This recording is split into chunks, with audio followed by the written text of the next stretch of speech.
여러분 안녕하세요. 개그맨 조원석입니다. 2024년 6월 11일 화요일입니다. 오늘은 지난 2019년 2월 18일 월요일에 제가 썼던 일기를 여러분께 읽어드리도록 하겠습니다. 2019년 2월 18일 월요일, 어제 교회 중등부 수련회에 다녀와서 씻고 누우니 밤 10시가 조금 넘어 있었다. 알람을 5시에 맞추고 잠자리에 누웠고 알람 소리에 맞춰 눈을 떴는데 너무 피곤했다. 어제 좋은 컨디션을 위해 커피를 너무 과하게 마셔서 자는 동안 몇 번이나 깼다. 이 얘기는 나중에 하기로 하고 더 잘까 망설였지만 교회로 갔다. 어젯밤 꾼 악몽 때문이었다. 컨디션이 너무 좋지 않았다. 일어나 대충 씻고 교회로 갔다. 늘 앉던 자리에 앉아 하나님께 짧게 기도를 드리고 가만히 눈을 감고 앉아 있었다. 잠시 뒤 불이 켜졌고 조건의 목사님께서 단상에 오르셨다. 찬송가 370장을 찬양하고 목사님께서 오늘의 말씀을 주셨다. 오늘 조건의 목사님께서 주신 하나님의 말씀은 시편 107편 1절부터 32절 말씀이다. 오늘의 말씀은 하나님의 은혜와 사랑에 감사하라는 말씀이다. 1절 말씀, 여호와께 감사하라. 그는 선하시며 그 인자하심이 영원하미로다. 그리고 8절, 15절, 21절, 31절 말씀은 똑같은 말씀이 반복된다. 여호와의 인자하심과 인생에서 행하신 기적으로 말미암아 그를 찬송할지로다. 인생을 살아가며 고난, 역경, 시련이 찾아오지만 하나님을 붙잡고 부르짖음으로 은혜와 사랑을 주심에 감사하는 마음을 갖자는 말씀이다. 인생의 시련에는 4가지 코스가 있다. 첫 번째, 4절 말씀, 사막길에서 방황하는 막막한 인생의 시련. 두 번째, 10절 말씀, 사람이 흑암과 사망의 그늘에 앉으며 곤고와 쇠사슬에 매임은 감옥에 갇힌 것 같은 시련. 세 번째, 18절 말씀, 병에 걸려 식음을 전폐하는 아사 직전 상태. 네 번째, 25절 말씀, 바다에서 광풍을 맞는 듯한 환경적인 시련. 첫 번째, 사막길에서 방황하는 막막한 인생의 시련은 4절 말씀부터 9절 말씀까지 기록되어 있다. 출애굽기 15장 말씀부터 18장 말씀까지 5대 광야를 통해 하나님께 초점을 맞추고 하나님이 주인임을 훈련시키는 과정이 기록되어 있다. 사막에서 계속해서 길을 가는 것 같지만 계속해서 같은 자리를 맴돈다. 길을 찾지 못하고 사막의 길을 헤매일 때 길을 찾는 유일한 방법은 하늘의 북두칠성을 보고 찾는 것이다. 인생의 영적 북두칠성은 하나님임을 잊어서는 안 된다. 두 번째, 감옥에 갇힌 고통의 시련은 10절, 11절 말씀에 기록되어 있다. 이 고통의 근본적인 이유는 11절 말씀에 있다. 11절 말씀, 하나님의 말씀을 거역하며 지존자의 뜻을 멸시함이라. 하나님의 뜻을 떠나 자유하겠다는 생각은 오히려 더 큰 속박과 구속에 갇히게 한다. 물고기가 물을 떠나 자유를 얻을 수 없고 오히려 죽음에 이르고 기차가 철로를 떠나 제대로 갈 수 없음과 같은 이치이다. 그렇다면 그 고통을 주시는 이유는 무엇일까? 12절 말씀에 나와 있다. 그러므로 그가 고통을 주어 그들의 마음을 겸손하게 하셨으니 그들이 엎드려져도 돕는 자가 없었도다. 바로 마음의 겸손함을 주기 위함이었다. 사도 바울은 가진 것이 많고 영적으로도 큰 사람이었다. 그런 그에게 하나님은 교만하지 않도록 육체의 가시를 주었다. 그 가시는 안질, 간질 등으로 학자들이 말하고 있다. 결국 13절 말씀에서 하나님을 부르짖게 된다. 그리고 14절 말씀에서 그들을 건져내신다. 13절 말씀, 이에 그들이 환난 중에 여호와께 부르짖음에 그들의 고통에서 구원하시되. 14절 말씀, 흑암과 사망의 그늘에서 인도하여 내시고 그들의 얼거맨 줄을 끊으셨도다. 요나가 고래 뱃속에 갇혔을 때처럼 절대절명의 순간에 하나님은 기도의 문을 열어주셨다. 세 번째, 질병으로 인한 고통은 17절, 18절 말씀에 기록되어 있다. 육체의 질병은 75%가 정신에서 시작된다고 한다. 인간은 죄의 결과를 인지하지 못한 채 죄의 길로 간다. 고난은 하나님을 찾게 한다. 19절 말씀, 이에 그들이 그들의 고통 때문에 여호와께 부르짖음에 그가 그들의 고통에서 그들을 구원하시되 인생의 끝은 하나님의 시작이다. 그리고 20절 말씀에서는 하나님께서 사람을 구하시는 방법이 기록되어 있다.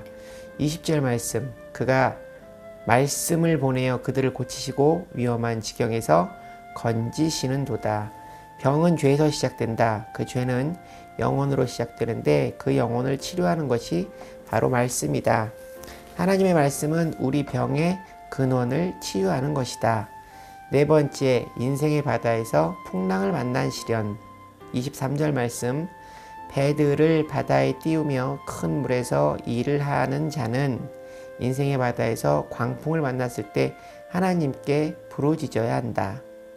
28절 말씀, 이에 그들이 그들의 고통에 여호와께 부르짖음에 그가 그들의 고통에서 그들을 인도하여 내시고, 여기서 중요한 것은 그 광풍은 하나님께서 만드셨다. 25절 말씀, 여호와께서 명령하신 즉 광풍이 일어나 바다 물결을 일으키는도다.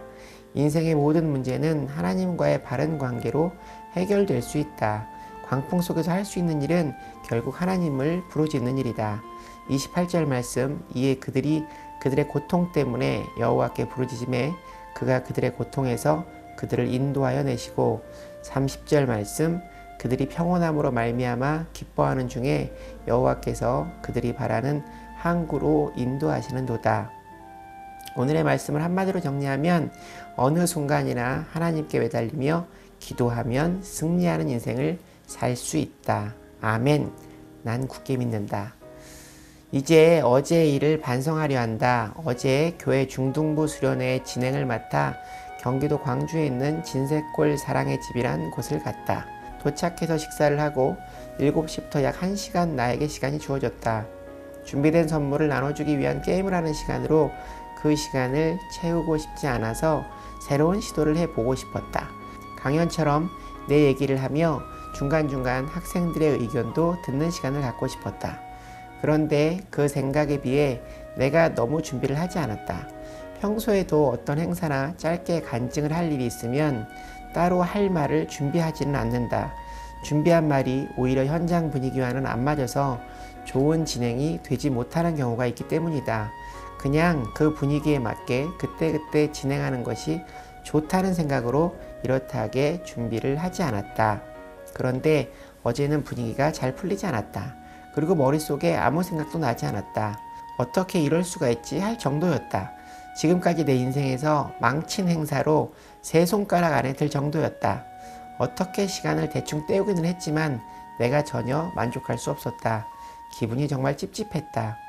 이렇게 행사를 망쳐본 적은 거의 없었다. 하나님께 준비하지 않은 나에 대한 사죄의 기도를 드렸다. 그리고 자는데 악몽을 꾸었다. 어떤 남자가 나를 쓰러뜨려 놓고 올라타 계속 따귀를 때렸다. 새벽 1시 44분 그리고 3시 2번이나 자면서 깼다. 난 속으로 이런 생각을 했다. 내가 준비를 제대로 하지 않아서 내 스스로 만족할 만한 진행을 하지 못했고, 앞으로 교회 일을 하기 전에는 기도를 열심히 하고 준비를 해야겠구나. 그런데 내가 이 일로 이렇게까지 스트레스를 받는 이유는 뭘까? 중등부 수련회 사회자로 부족했다는 교회 안의 평가? 아님 하나님의 일을 성실히 수행하지 못했다는 죄책감? 도무지 뭐가 이 스트레스의 원인이란 말인가? 새벽 기도에 가서 하나님께 기도를 드렸다. 하나님의 일을 하는 사람의 자세가 아니었던 것 같습니다. 용서해 주십시오. 그리고 예배가 시작되고 찬송 370장을 부를 때 기분이 좋아졌다.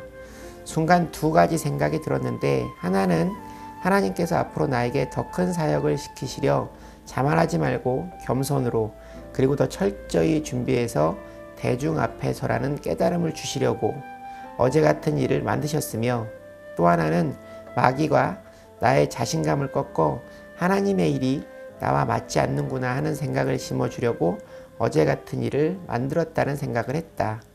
정말 어제는 아무 생각이 나지 않았다.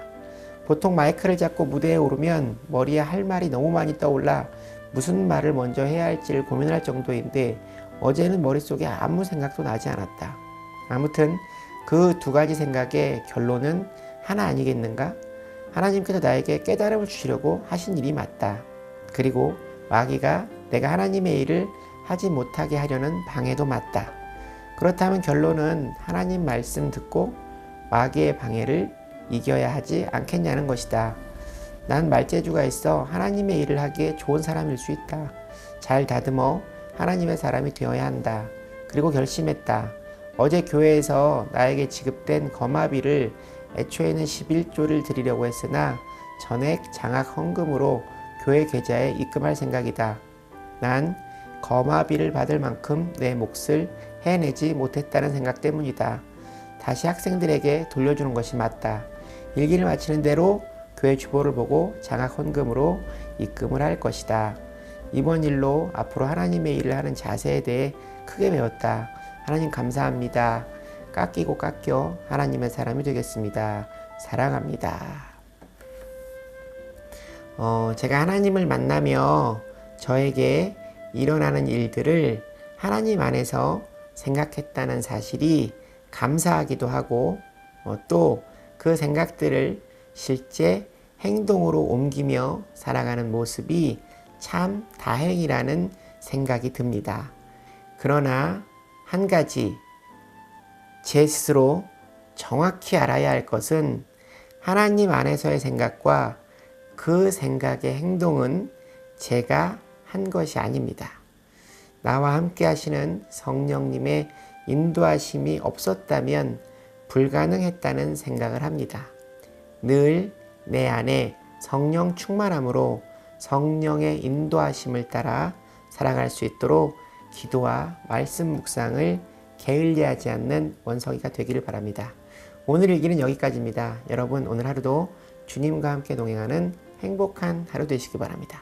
슈브 여러분 주님께 돌아오세요.